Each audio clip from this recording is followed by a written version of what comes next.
Hi, everybody. It's Bob Ost, and it's the Friday Community Gathering, Theater Resources Unlimited. We're an organization that's dedicated to helping theater professionals navigate the business of theater.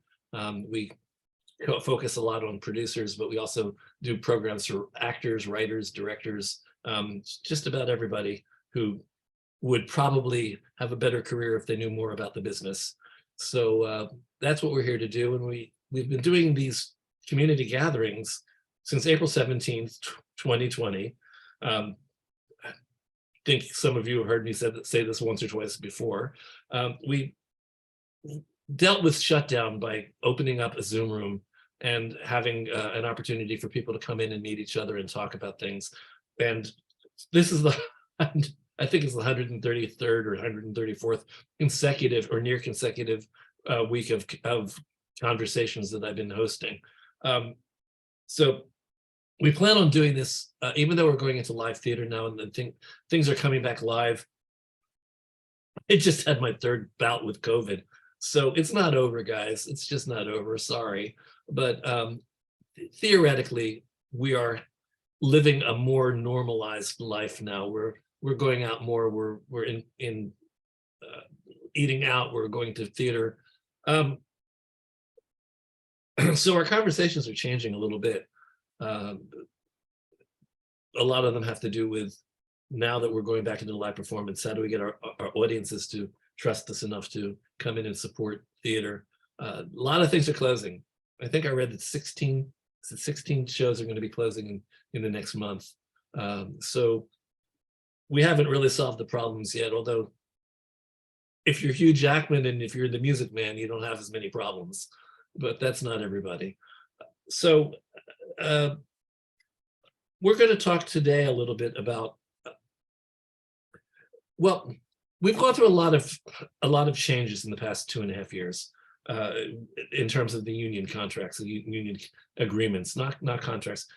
We're going to probably focus more on agreements than contracts. Contracts with equity really mean weekly salaries that people are getting for a certain level of production, which is certainly what we all aspire to, but a lot of us are working in readings, table readings, showcases, stage readings. Excuse me. No, COVID is not left yet. So we're going to talk about how things have evolved. We've gone through a lot of confusion. Just to be blunt about it, it's been very confusing for most of us, writers and producers, figuring out how to make things happen in 2.5 years where all of the rules have changed and things have just become so, it's such a different world. It really is. And I'm lucky enough to have with me Anthony Francavilla, who's an old friend of ours, and he's a general manager and he's also a producing consultant. And he's been dealing a lot with all of these new contracts. And so he's hopefully going to be able to clarify to some degree, whatever degree is possible, sort of clarify what we can and can't do now going forward into live performance. And also, I think Anthony knows that I'm a big proponent of maintaining the virtual medium as an adjunct to what we're doing in terms of development of new works. So we're going to talk about the contracts themselves. And I think I'm going to also, I don't think I'm going to surprise Anthony, but I'm also ask him a lot of questions about the development paths that make the most sense for us now in this constantly changing and evolving world that we're in, both globally and in theater. So I want you to welcome Anthony. Anthony, hi. How are you? It's been a long time. Good. Yeah, happy to be here. I don't think I've seen you in like 8 years or something like that. It's been a long time. Maybe, yeah. I think one of the last times I saw you, you were actually producing a show in the Fringe. Remember the Fringe? Wasn't it the Fringe? Oh yeah, I loved the Fringe. All those festivals were lovely. Your title had fly in it, didn't it? Something about flying, or am I misremembering it? Oh, when last we flew, yeah.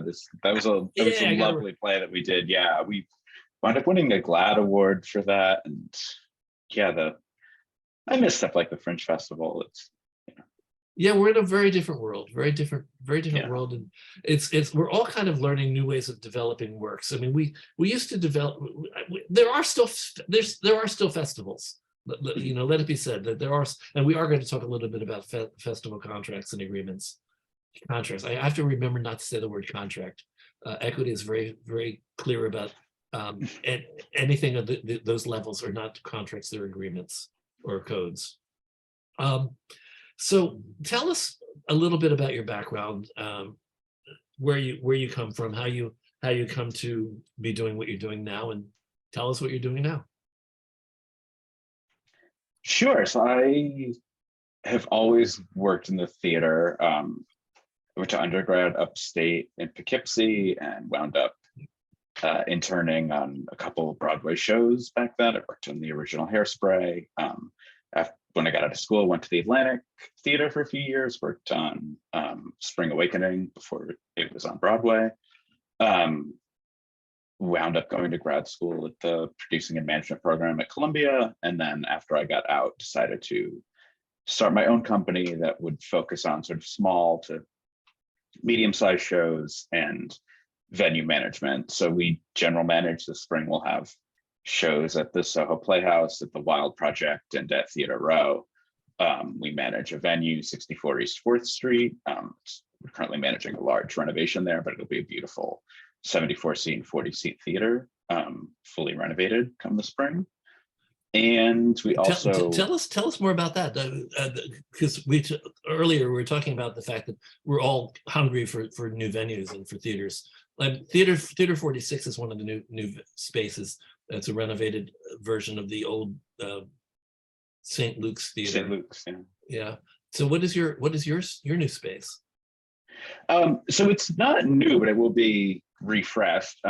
It's 64 East 4th Street. It's a theater. It's a 74-seat theater and a 40-seat theater. It's owned by Teatro, Circulo, IATI, and the Paradise Factory, which is Tom Noonan's theater company. The three companies own it together. We've managed it for them for the past decade, and right now we're doing a big facade renovation where they've removed the front of the building and are moving the facade out to totally redo the lobby. So it'll be a beautiful off-Broadway theater in the East Village. It's directly across the street from New York Theater Workshop. And we should be opening spring, summer. You know, construction at like timelines can shift a little bit, particularly complicated construction like this. But well, yeah, and it is used by the owners sometimes, but it also is available for rent. So it is one of those, yeah, we're living in a time where there are fewer and fewer rental off-Broadway and off-Broadway theaters. But so this is a space that is available for rent some months of the year. Somebody's asking for the address again. It's East 4th Street. It's 64 East 4th Street. 60, yeah. I actually know the building. I know it is. I knew it as the Paradise. Really, I didn't know that it was co-owned by other companies. So let me get back on topic now, because I know everybody's really like, we're all like nuts at this point from equity agreements and when to use SAG and when to use AFTRA and SAG and AFTRA and when to use equity. And to put it into perspective, what happened, as we all know, is we went into shutdown, and suddenly the only way that we could develop new works was virtually. The only thing we could do was virtual. We weren't allowed to have live performance back in 2020 at all. So that triggered a little bit of a conflict between equity and SAG-AFTRA in terms of whose domain is it. Do you want to talk about the evolution that we went through in 2020 and where we are now? Is that a clear enough questions, or do you want me to be more specific? If you be a little bit more specific, yeah, that would be. Well, okay, let's talk about equity. Equity was at the beginning of shutdown, negotiating agreements with some of us for developing work that was being done virtually. And the other thing that the other piece of the puzzle that I want to actually introduce here is the Theater Authority. Theater Authority allowed a lot of freedom for many of us in terms of doing things as a benefit, if we were doing them as a benefit. And do you want to talk about the different agreements of different choices we had back then, and what has happened? There was a point where Equity and SAG finally sat down and hashed it out, and we came to a point, I believe, where it was agreed that anything that was in new media was SAG's domain, at least for the time being. You want to clarify some of that for me? Anything I'm getting wrong? No, that's pretty fair, and that's where we're at now. And Equity, and now we are back in a place where most development is being done in person, or work that's being developed online via Zoom, something like that, is overtly being developed for the stage, because the stage is back. So there's a clearer delineation now between those things. Well, one of the ambiguities was for a while, Equity was saying, I don't know, they may still be saying it, that even if you're doing something in new media, if its intention is to develop it for the stage, they wanted to have some, they wanted it to be their domain, because it's a piece that was conceived of and developed for stage, even though it was being developed through virtual. Do you want to talk about that? Or do you want to touch on that at all?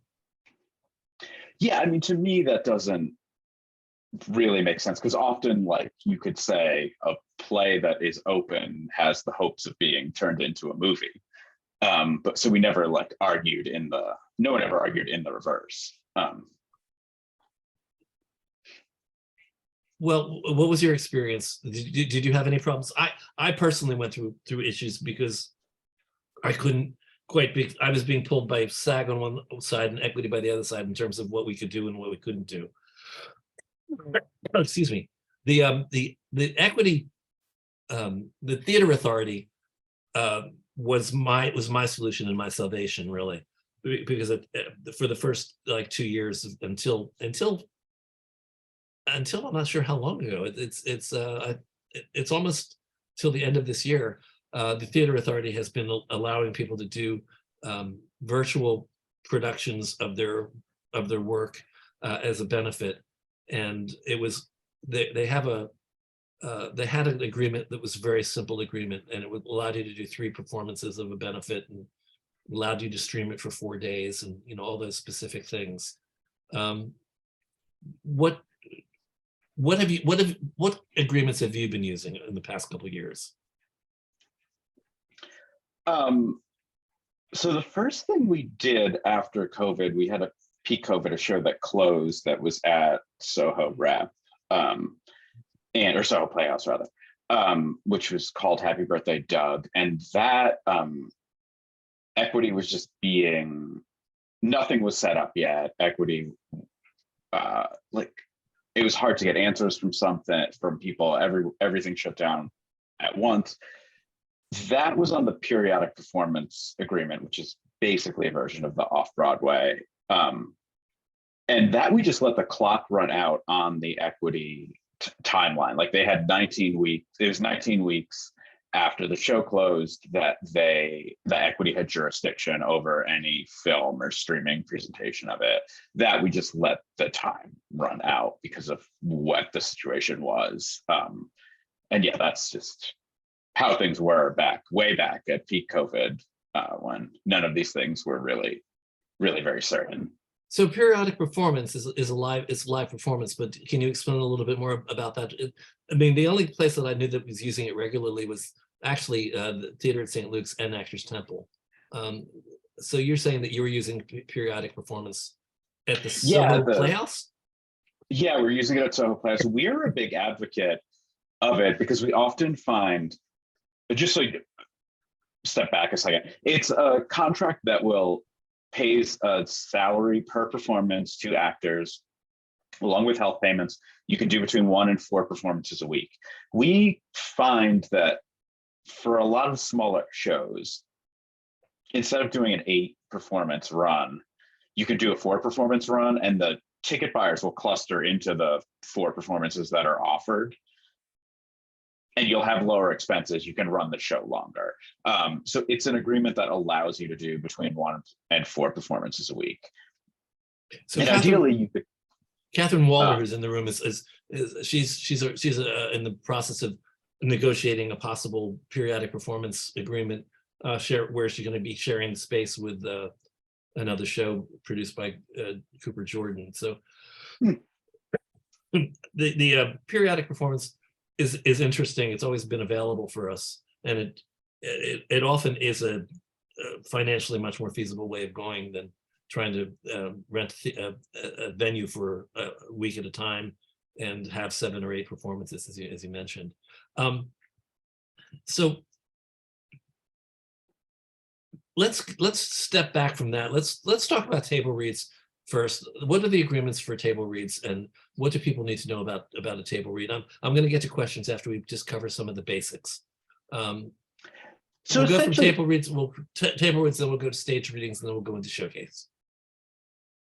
For all of these things, it depends on what you're looking for. There is a media department at Equity now. There's a person you can email and put in an inquiry for exactly what you're looking to do. So you can say, like, I would like to do an archival recording of this table read, and they will give you specifications, let you know how much you need to pay people. To me, it seems a little opaque at the moment, like they're figuring it out. Like, I don't think the rates are necessarily published anywhere, but it's just a fee payment to the actors. And we just did a stage reading that was actually a showcase, but we used that to do an archival recording of the show. So that's interesting. What you just said, you did a staged reading that was done under a showcase code, or? Yeah. I did that too. I did that. I also did that because it allows you a lot more performance, the rehearsal time. And tell us about that. Exactly. It gives you more than the total 29 hours of rehearsal that you would have doing a reading, and that 29 hours incorporates the day or two of the reading. So you're really talking about maybe 21 hours of rehearsal. With a showcase, you can rehearse longer. You can do some additional performances if you'd like. I don't find the drawbacks to be that much. There is a right of first refusal for the cast, but in my experience, what's often going to happen is you're probably going to want to use some majority of the cast in the next production. If you have to make people an offer, like some percentage of the people aren't going to be available or have booked something else. And the idea, like, people get afraid of, oh, I would have to buy out this actor's 2 weeks of salary or something like that, I think is a little overblown. And just using the showcase often for a reading or a workshop, it can be very useful and save you money and give you a lot of flexibility. And the downside of the right of first refusal isn't. And to clarify it, when you're doing a showcase, but you're doing it as a stage reading, you're minimizing your production expenses. I mean, if you're doing the showcase code, you could easily spend, well, you can easily spend $40,000. If you're going to do a showcase code and present it as a staged reading, then you have minimal production values, and it's a perfectly valid way of doing things. I think I love doing that. So yeah, it gives you a lot more flexibility.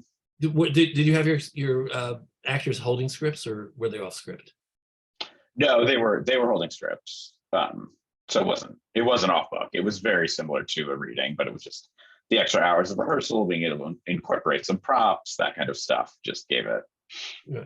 And particularly helpful if you're doing a musical. Yeah, if you're doing a musical, like a 29-hour reading is basically the actors learning the music and then 1 4-hour rehearsal with everyone. Right. So I'm so happy to hear you say that you did that, because I thought, I was beginning to think I was the only one who did that. I did do that 4 years ago. So has anything changed in the agreement? Are we back to the same staged reading agreement that we had pre-COVID, or is anything different now? No, we're basically back to the same agreement, and it just seems like with the advent of a media office and some flexibility, it's now just a lot of these things are taken on more of a case-by-case basis. Helen Noakes is mentioning that the rules in California seem to be different. She's mentioning, you had mentioned in passing archival recordings of staged readings. Can you tell us more about that? Because that did seem pretty impossible for most of us pre-COVID. So that seems to be a change, if that's something that you can do now. Or is there some rule to it that I'm not aware of? No, and I mean, again, this is one of those things, it's a case by case. Like when we've done it, it was emailing the media office and having a separate like side letter offered. So I think a lot of these things are by situation or by approval. So yeah, we've done it on showcases. We've never asked for the rights to do anything public with a showcase, like to post it online or anything. I don't know what Equity's response to that would be. So, but it is for, you have recorded things for archival purposes. Yeah. What are the additional fees involved when you do that? So for the showcase we just did, it was I mean, I don't want to talk specific numbers because like you could probably Google who this would be, but like it was like a couple $100. It was like a extra third of the actor's salary for the showcase that was a reading. A couple $100 each actor. Yeah, it was about, it netted out to be about an additional third to their fee payment. Okay. So yeah, it's not nothing especially if you have like a 10-15 person cast, but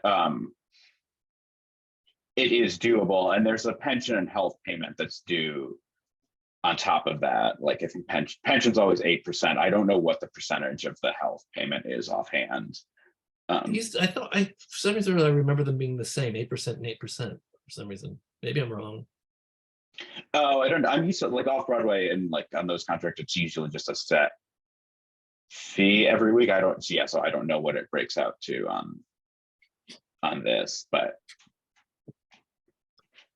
Pat Blake says he has a question. Pat, do you have a question?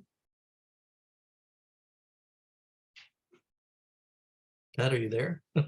Hello. Well, we'll come back. We've lost Pat. Oh, once there were 3 actor unions, now there are 2. Will Equity and SAG-AFTRA merge? There's a hypothetical question for you. I'm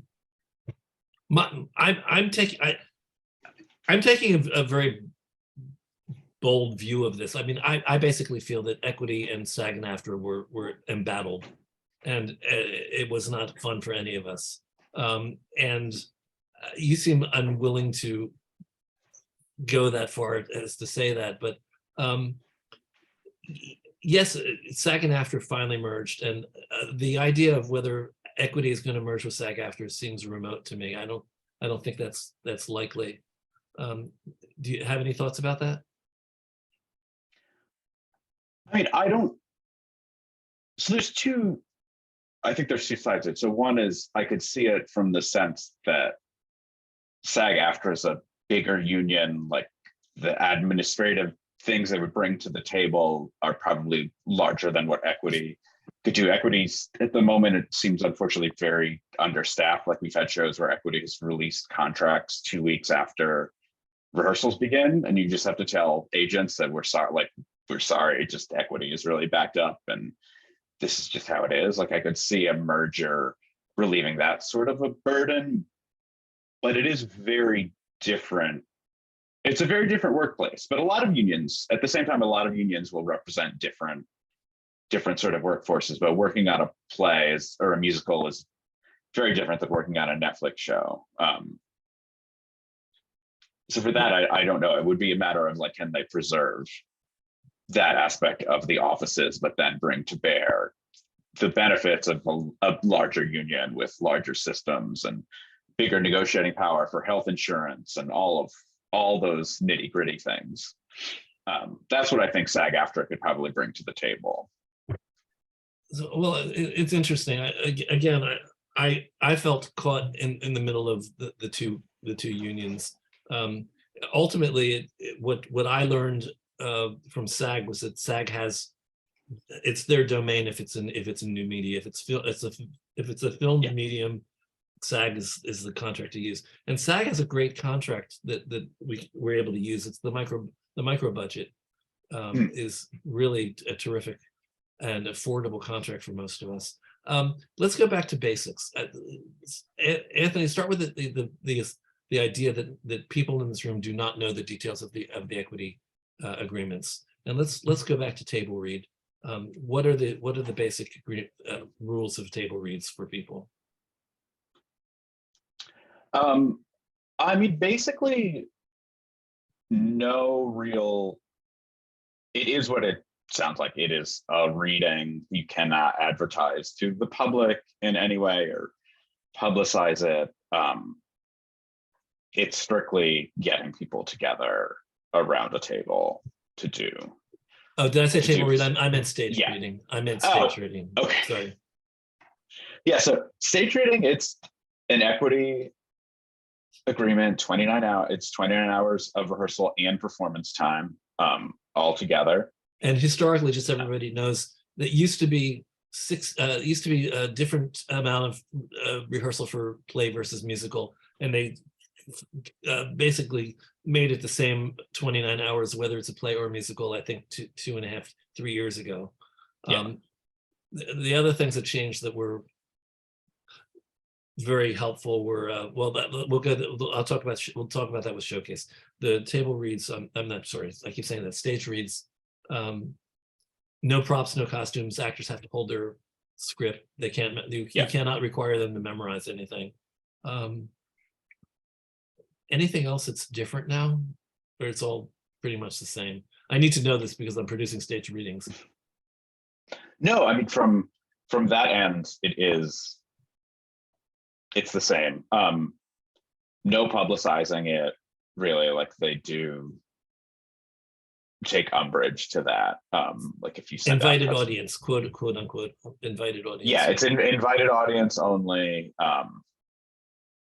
Yeah, for nonprofits, like, you shouldn't have a donor level that says you get invited to a stage reading if you give, $300 or whatever. That is technically in violation, and like, they will email you and not be happy about the things if you do break these kind of rules, particularly on the agreements where they feel like it's new work, the actors aren't being paid a lot, they have to put in a lot of time, they kind of do feel like you should follow the rules more, I think, a little bit than on an off-Broadway contract. On an off-Broadway contract, if you accidentally break a rule, you just say, I'm sorry, we'll start following the rule immediately, we didn't know, or whatever, whatever happened, you just correct it. But on the smaller ones, they tend to be a little stricter sometimes. So the other thing on stage reading is you can't charge anything and you can't take donations, which has always been problematic. And yet over the years, I've known not-for-profits that were actually charging for the readings, and I found out that there were special cases where you could actually do things as a benefit. So you could do your readings as a benefit. I don't know. That's not coming into play as much for me right now because, excuse me. I'm sorry, because we're pretty much staying virtual right now. We're doing our play readings virtually. So I'm going from having used the Theater Authority agreement to using the SAG micro budget agreement, and so far it's pretty comfortable and it's pretty affordable. If I'm going to go back to live readings, do you know if is there any loosening of the thing about not being able to take donations, or is that still a taboo? No, that's definitely still taboo. So the Any movie, sort of, yeah, any kind of donation or kind of like paying for entrance to the reading is not permissible.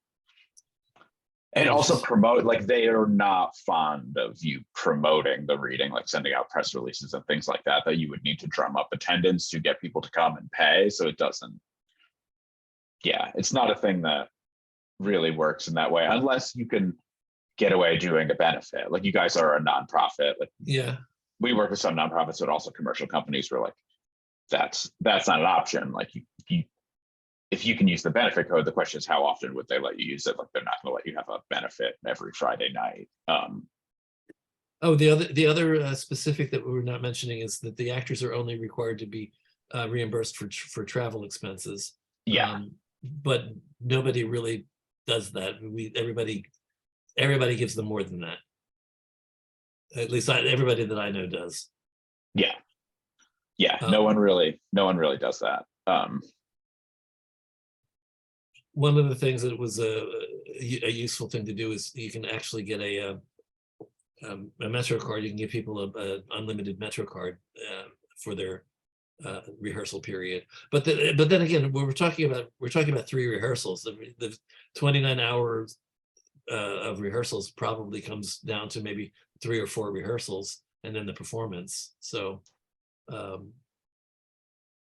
but yeah, and I mean, I view reimbursement in that sense broadly. Like a reading we just did, like a bunch of people were in Broadway shows, and it's just like a thing where like, okay, if like during the day you now need to rehearse and you need extra childcare, and like because you're doing this reading or whatever, like that counts as reimbursed. I mean, I just broadly view reimbursing the actors for their time as the fair thing to do. okay, so we're going to move from stage reading. And by the way, if anybody wants to know any other details about stage reading, put it into the chat. And Jay or Owen, any questions that are in the chat, you can call our attention to, please. Okay, hey Bob, we just got one from Cindy Cooper. Can you describe the current status of theater authority agreements? Yeah, it does not apply to a virtual. It only applies to live benefit now. Theater Authority no longer supports virtual presentations. If you're going to do a Theater Authority three performance benefit, it's going to be in a live venue now. And you're not required to pay, but most of us are polite enough to pay all of the actors for the benefit. But they have to sign an agreement. The Theater Authority wants to get all the signatures. 25 hours, I think, isn't it, Anthony? 25 hours. Yeah. Theater Authority, and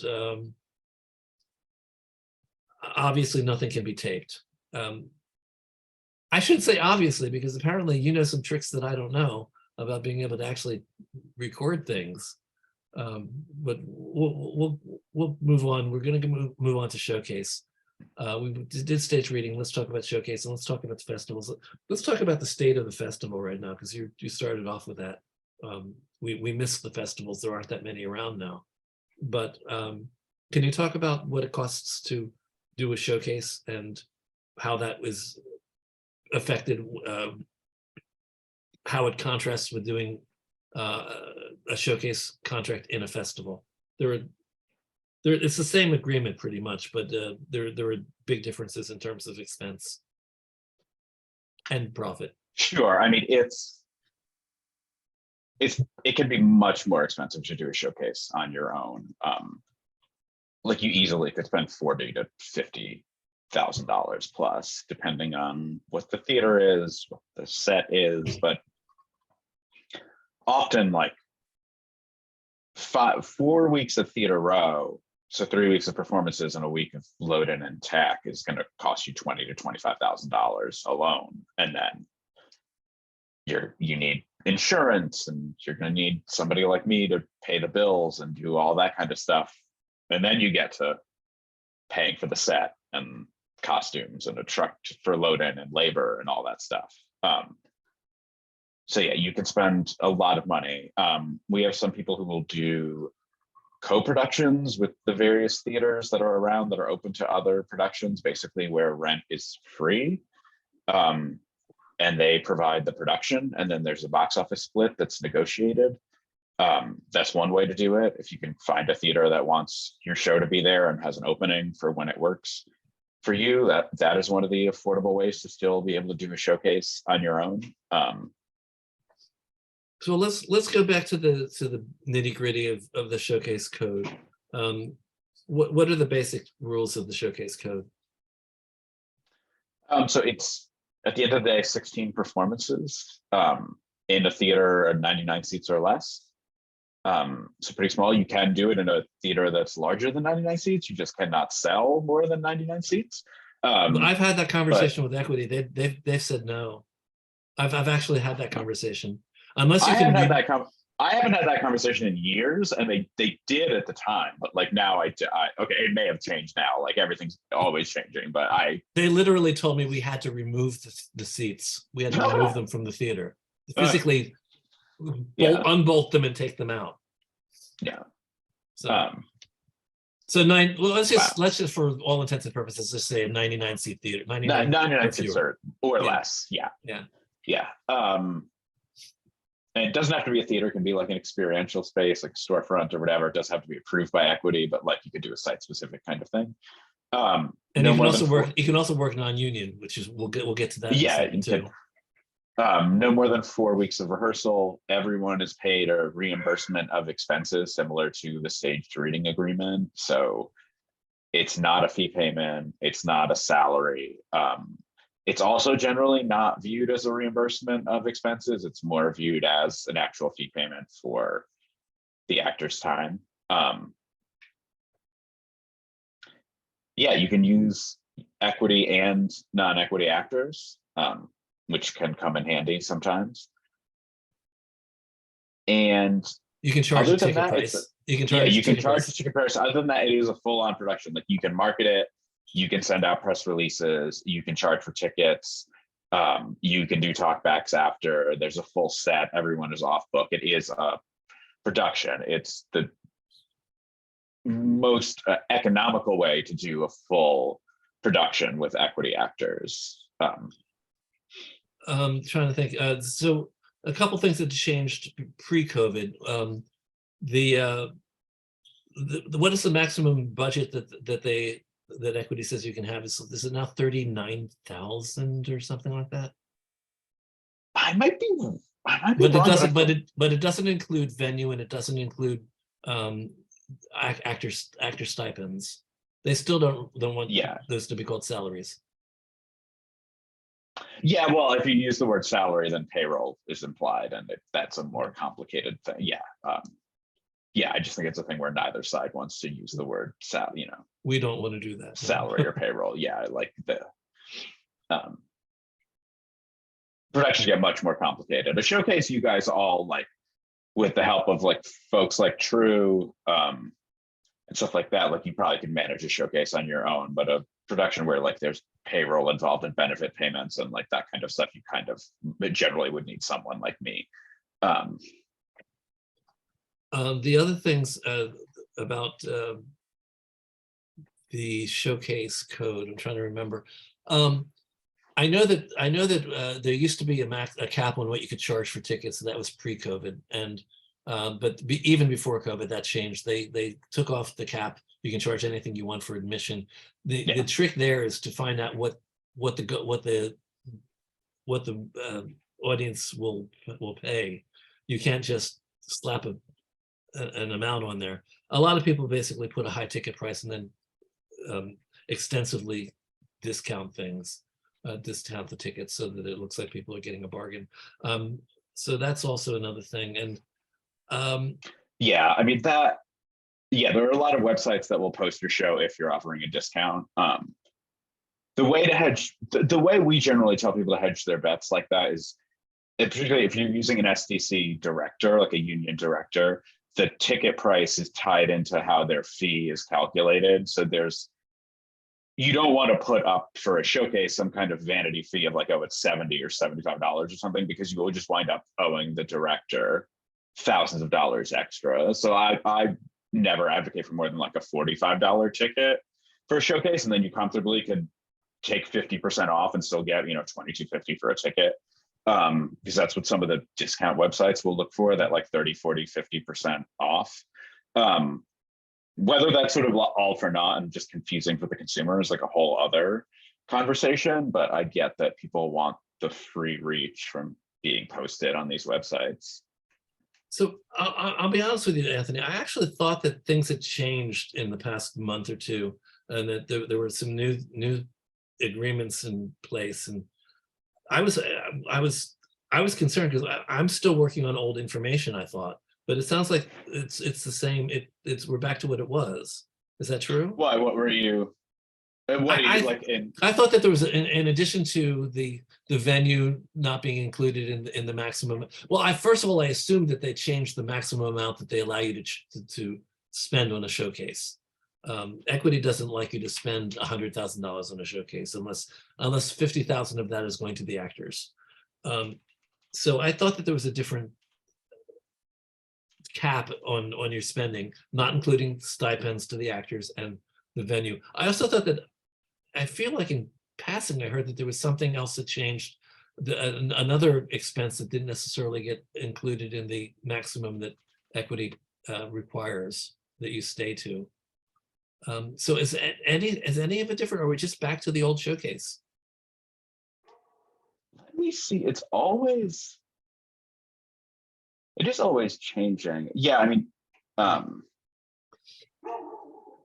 I've been having conversations with Martin Platt for the past like 6 months, and I always want him to come on and talk about the new code. And he keeps saying nothing's settled yet. Nothing's settled yet.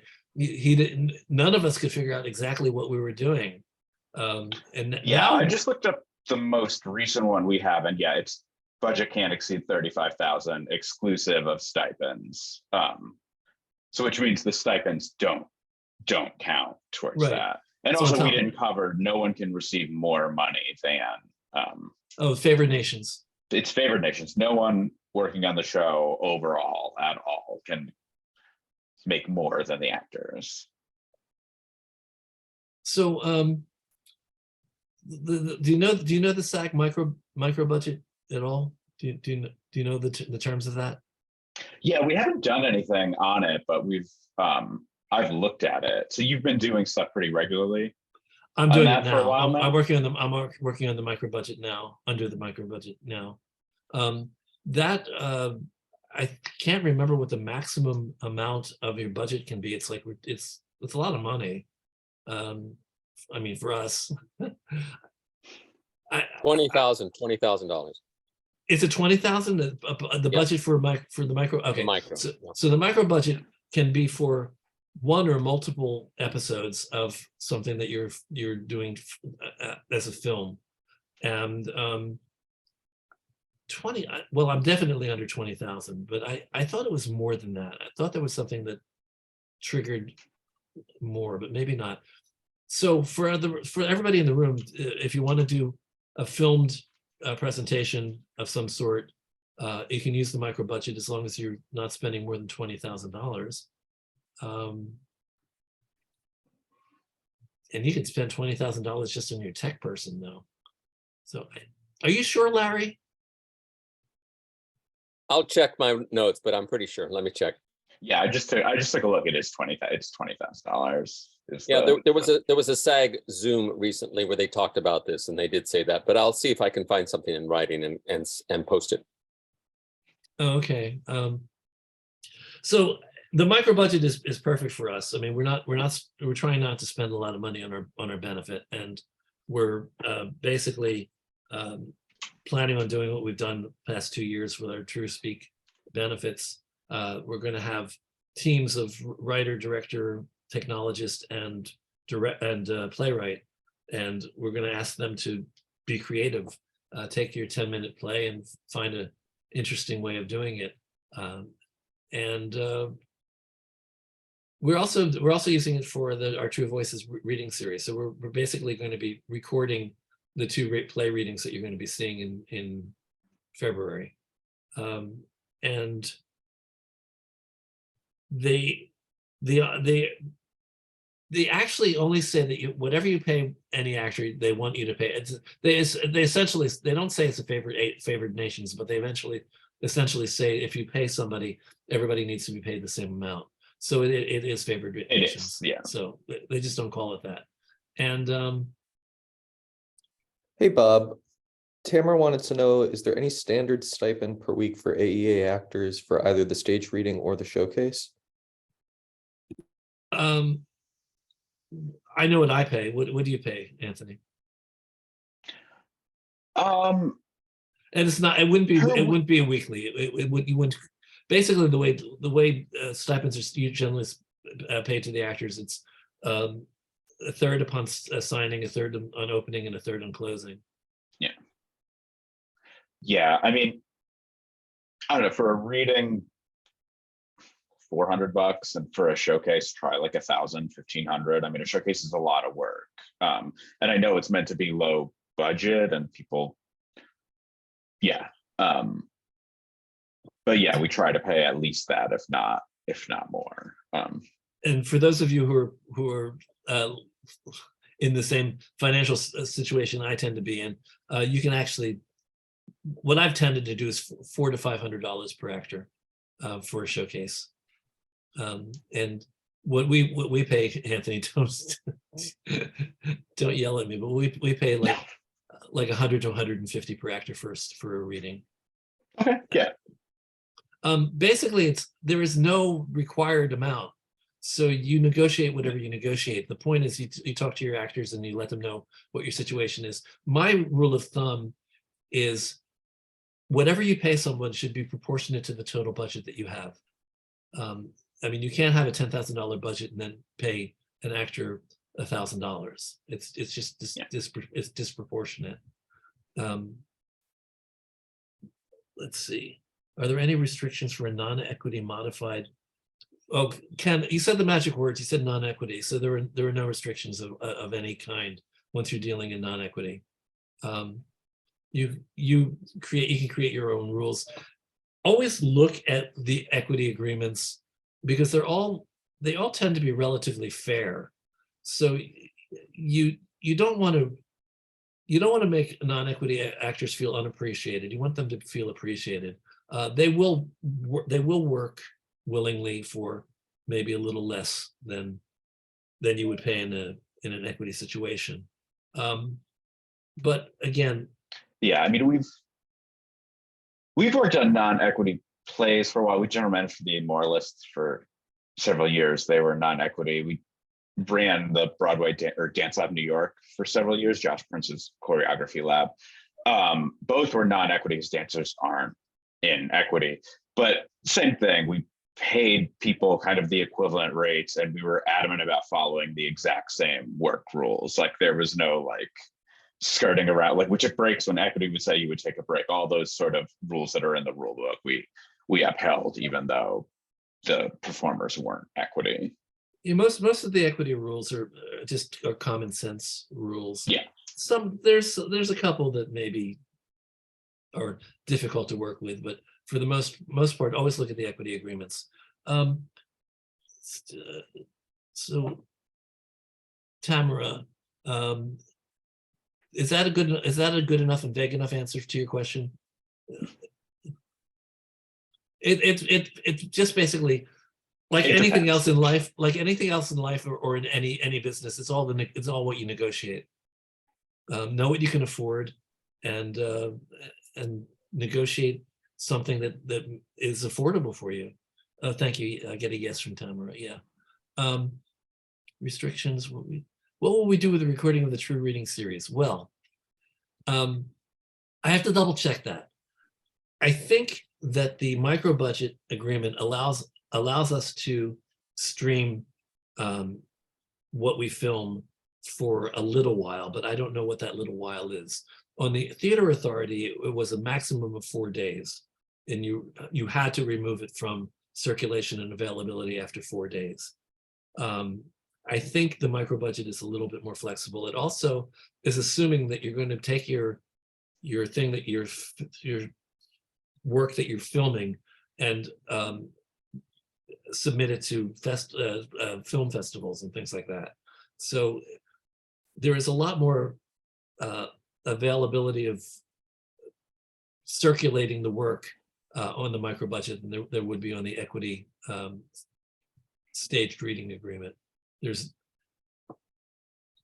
I got to ask you again, but you're telling me that equity now has the ability to say yes to filming things, because it used to be a flat no on anything that you ever asked them about filming. Yeah, I mean, we just got an archival of a showcase. I mean, you just have to ask. I mean, I don't know.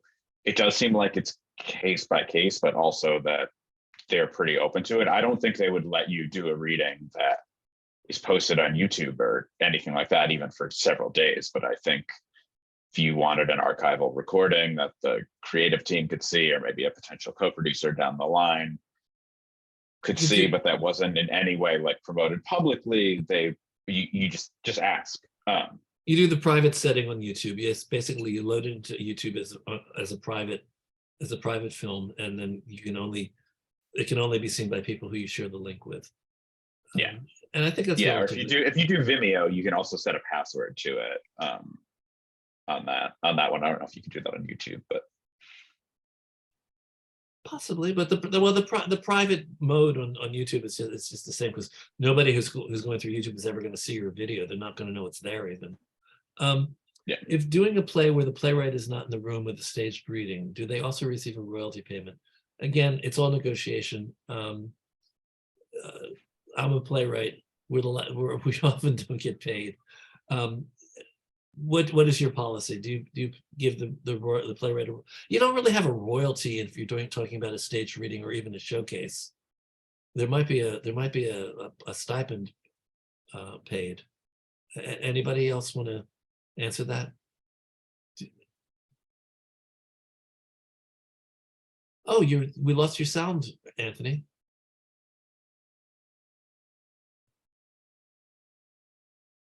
And you're not muted.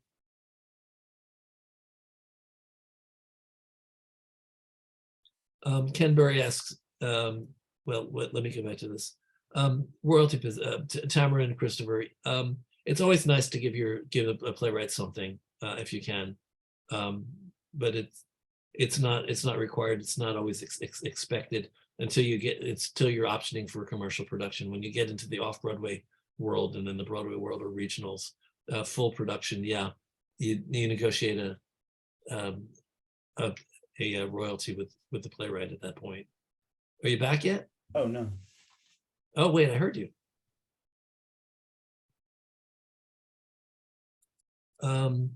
Is there any prejudice from the off-Broadway and Broadway communities against developing works done as non-equity in for future consideration? No, I would say no, Ken. That people won't even know. The purpose of doing early development is to get the play or the show into the best possible shape you can. Can you hear me? I can hear you.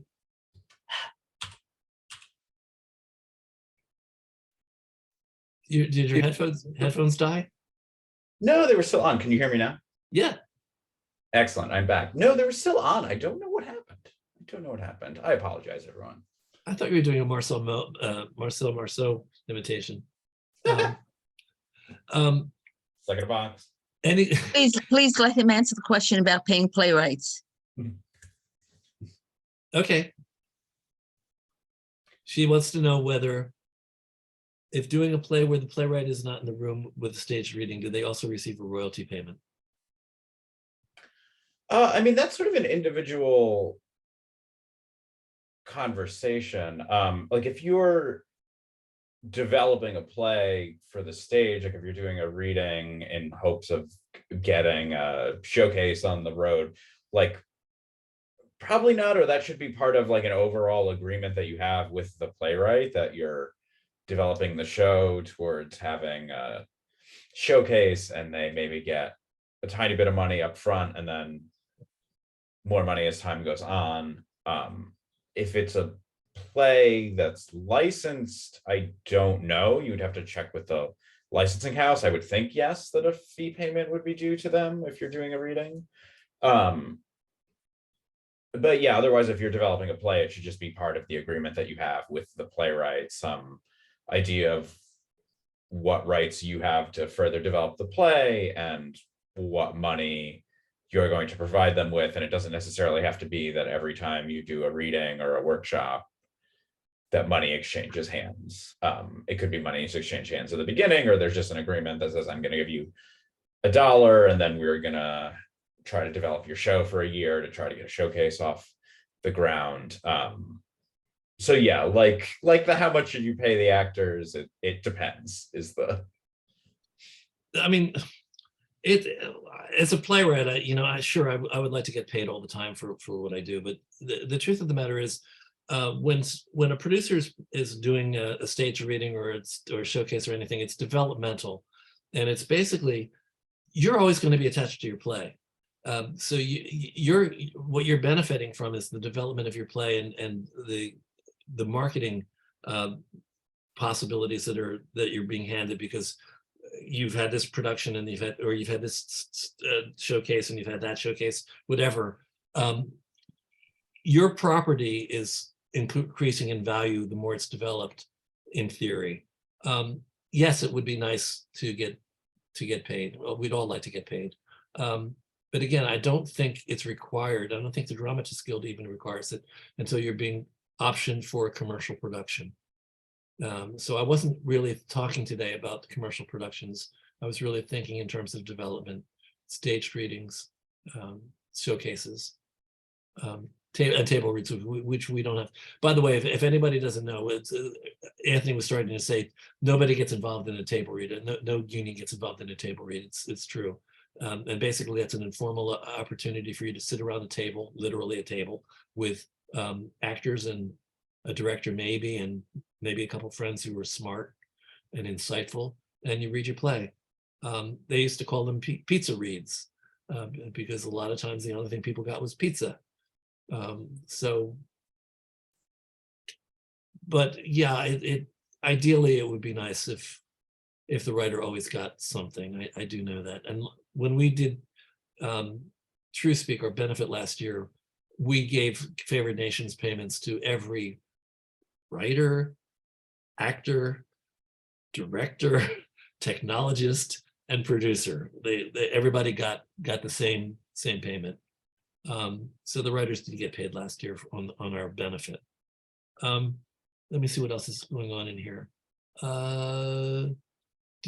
Cindy wants to know, do you know if it is possible to do a micro budget contract from SAG-AFTRA and an equity agreement like Theater Authority for one event?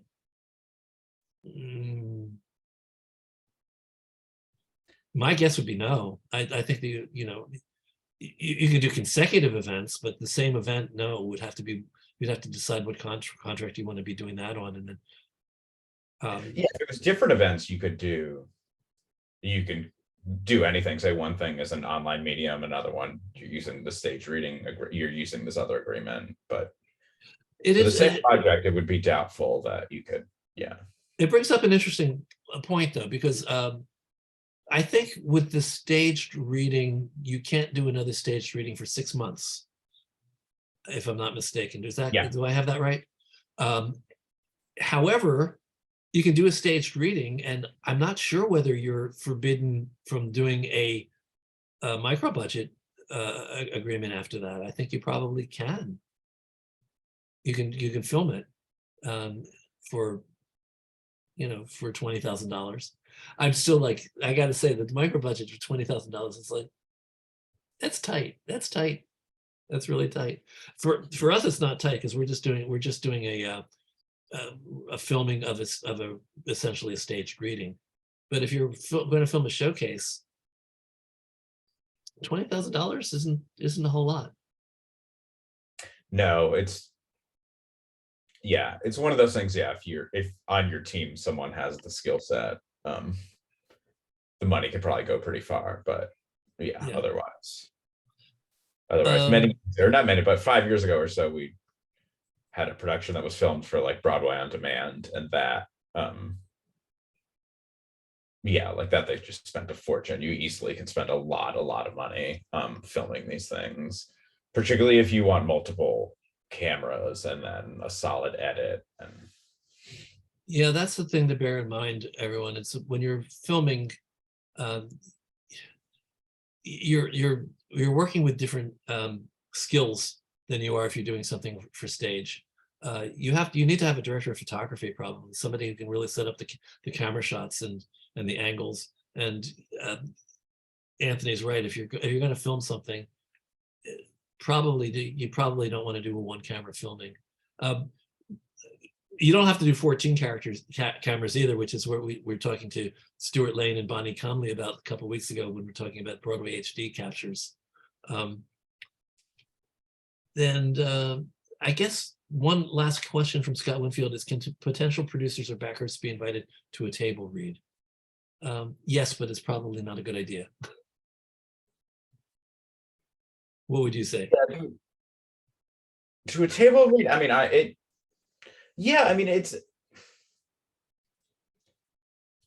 it depends. Like if it's a group of friends who are doing it and the piece is pretty solid, like you could get away with it. I wouldn't solicit people coming necessarily. But yeah, table read's sort of a more intimate, like for the creative team kind of thing. Yeah. Like unless you're bringing in a producer that everyone also happens to be close with or something, or that fit in that way. And those situations do happen. Like theater's a small world, people work together repeatedly, all those kinds of things. But yeah, to bring in like some producer that you don't really know to like a relatively private table reading, like generally isn't the best. It's too soon. Yeah. It's generally too soon. Can you do it? Sure, you can do it. The thing to remember, Scott, is that it's very hard to get people back. If you invite somebody that you really want to be involved in the show, if you invite them early, too early, it's really hard to get them to come back later when you say, oh, we're in much better shape now. I've did all these rewrites, and you'll see it's a whole different show now. It's hard to convince somebody. Melissa says the fact that people have to negotiate with AEA on a case by case basis means that there is no standard fee structure, and it so often seems arbitrary and difficult to budget. Melissa, you may be answering my question. I haven't really felt comfortable saying that there is an updated equity agreement, and Anthony may be suggesting what you're suggesting there, which is that it's a case by case basis. You basically tell people at equity what it is you're trying to do, and they'll help you come up with an agreement that they'll let you use. Yeah, and I would imagine the rates are set internally, at least at this point. I would imagine at some point they will just roll out a policy that is, if you want to do an archival recording, it's X% additional to what you're going to pay. And if you want to do, and it still will be that you have to file the paperwork through the office, but it may become more transparent as time goes on, as opposed to just emailing and getting a fee number back and signing some paperwork. Yeah, and although I don't know, like there are a lot of, like on the producer end, there's a lot of contracts that you can't find on the equity website, which makes things look opaque, but the reality is that they aren't. Like I just happen to have a copy of the off-Broadway agreement in my Google Drive, but like you couldn't just Google it and have it come up from the equity website if you're not part of the league or something like that. And that seems opaque, but it's actually not. Like there's all the rules, it's heavily negotiated, everything's in there. That's just how data is shared for whatever reason. Well, okay. I mean, it's 6:37 and I only booked you for an hour, so we're already over our time. So Anthony, thank you for being here. Thank you for coming back to TRU.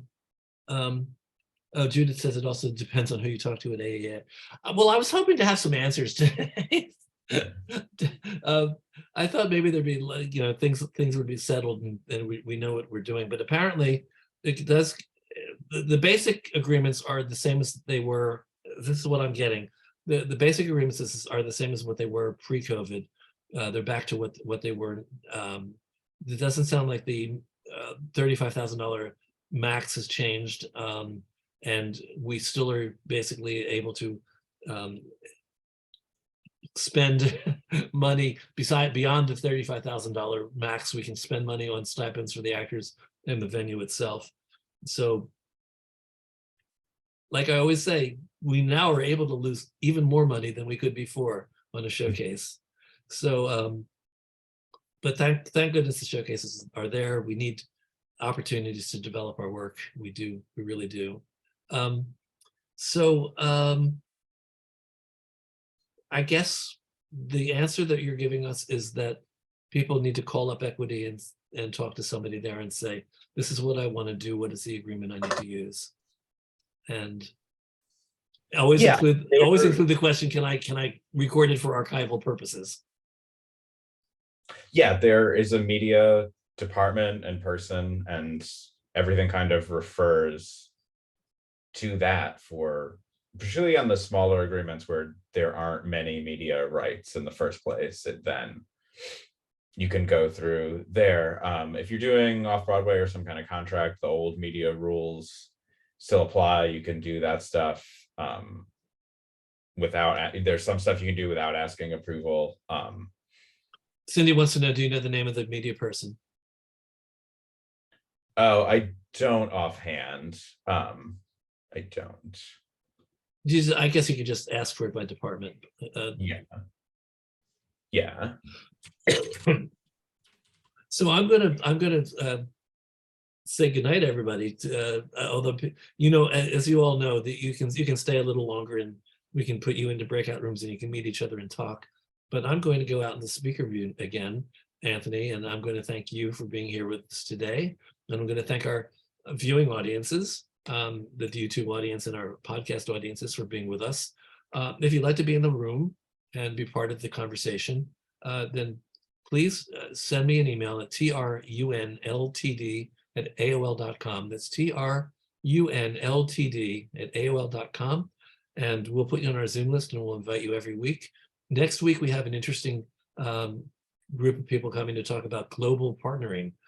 We have American producer Cody Lassen, Australian producer Neil Gooding, and British producer Chris Grady coming. They're going to talk about different markets that they're exploring in terms of partnerships for developing new work. So should be a pretty nice way to launch into the new year. And I hope you'll join us. And this is our year-end appeal. I hope we're appealing. We are basically raising money at the end of the year, tax-deductible donations from everybody who wants to support us. And if you want to support us, we do invite people to come to our weekly gatherings for free.